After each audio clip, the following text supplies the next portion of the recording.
Greetings, I'm Andrea Aste, the author and creator of the Book of Shadows.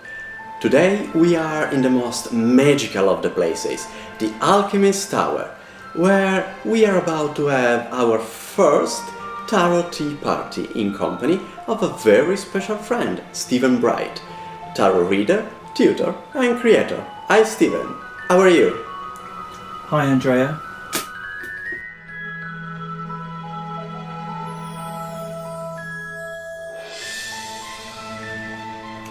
Welcome to the Tarot Tea Party. Today we will have an interesting double reading, exploring tarot in a slightly different way. So, Steve, which spread will be reading with? When I read, I like to keep things as simple as possible, Andrea. I find that a small spread can reveal a lot of information. This spread starts with the situation. The situation reveals what is happening at the present time and what we need to know. The second card is our obstacle. There's always something standing in our path, and this card reveals what it is. If we know what's blocking us, then we can step around it. The last card is a simple piece of advice. So, will you do the honours and shuffle the deck for us, Andrea?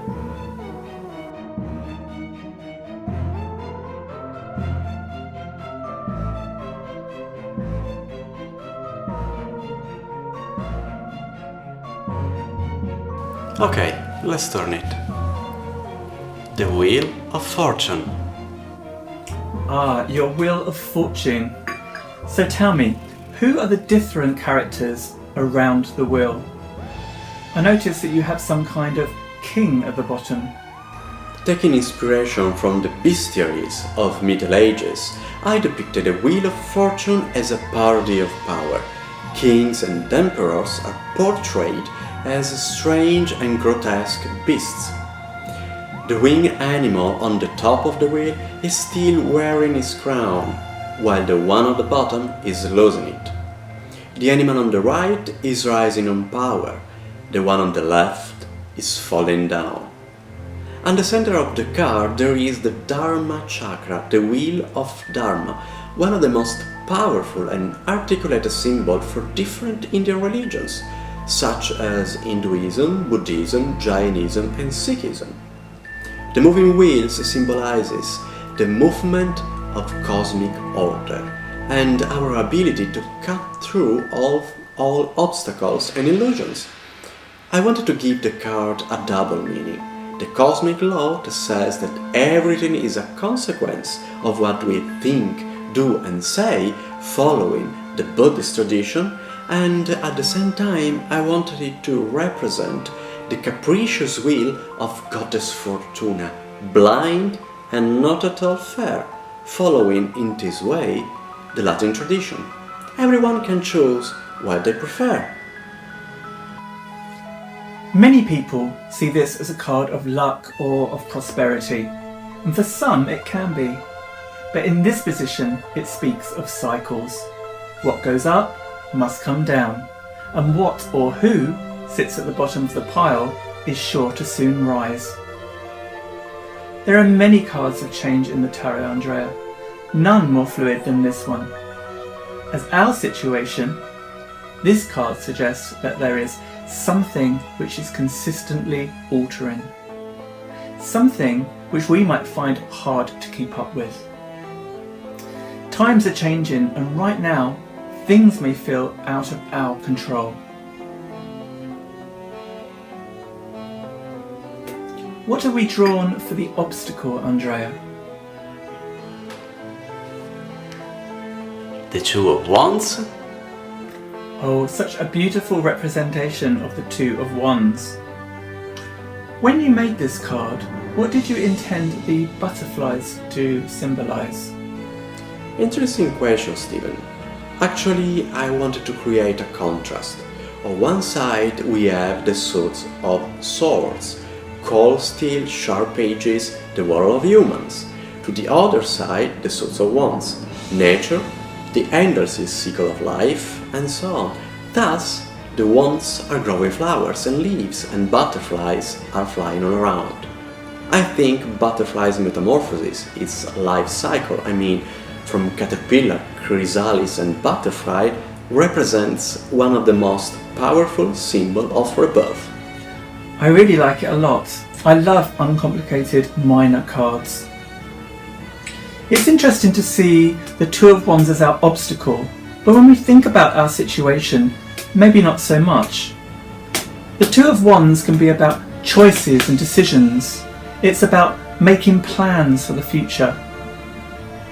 The Wheel of Fortune has already shown us that there will be some kind of changes within the situations that are beyond our control. But while the Two of Wands reminds us that we cannot affect everything, there are some things that we can take charge of. The obstacle here is in remembering that we can. When life changes, it can trip us up and pull the ground from beneath our feet. The Two of Wands is reminding us to look past the craziness of the moment and take small steps towards the future. These steps may feel small in the grand scheme of things, but they will serve us well at a later time. So Andrea, can you reveal our last card, please? And the Hermit. You know, this is one of my favourite cards, and I especially love your version of the Hermit. He looks so wise. I love his robes. Who is he inspired by, Andrea? You know, Stephen, this is one of my favorite cards too. I found it very inspiring. The Hermit is a solitary seeker, a voyager in his own soul. When I created it, I was thinking about Diogenes of Sinope, better known as Diogenes the Cynic. He was very ahead of his time. He declared himself a cosmopolitan and a citizen of the world, rather than claiming allegiance to just one place, very, very unusual for the time. There are many tales about him. One says that he begged for a living and often slept in a large ceramic jar in the marketplace of Athens. He became notorious for carrying a lamp in the daytime, claiming to be looking for a honest man.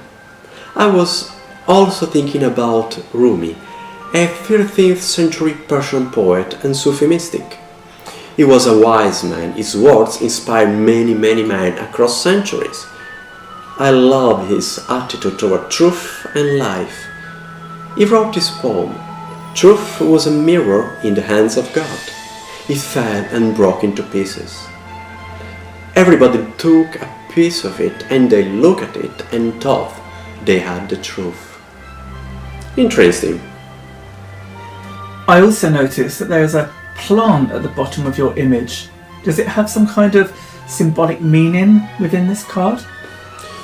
Yes, sure. Every little detail is a symbol having different interpretations.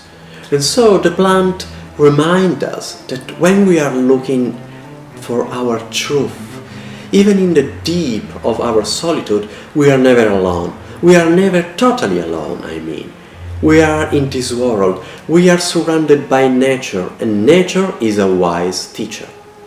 The flower reminds us to smile, to enjoy life. The search for a meaning of our life or for our personal truth cannot be done too seriously. All masters, from Zen to Sufi, have a deep, ironic approach to life. I always love it. It's so great to learn more about your cards and the symbols that are within them. I love how your Hermit has both a lamp and an hourglass. While the lamp lights his way through difficult times, I feel that the hourglass has great meaning for us. It provides us with wisdom and maturity. I personally believe that all of our greatest lessons are found within the most difficult of experiences.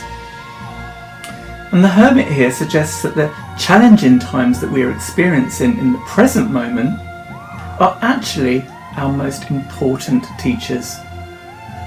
we are being taught of our strength and our ability to stay focused during times of great change.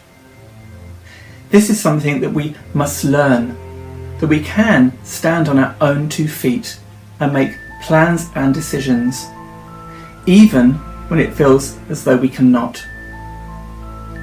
This card is telling us that our strong inner guidance and belief is what will keep us going through these times of shadow.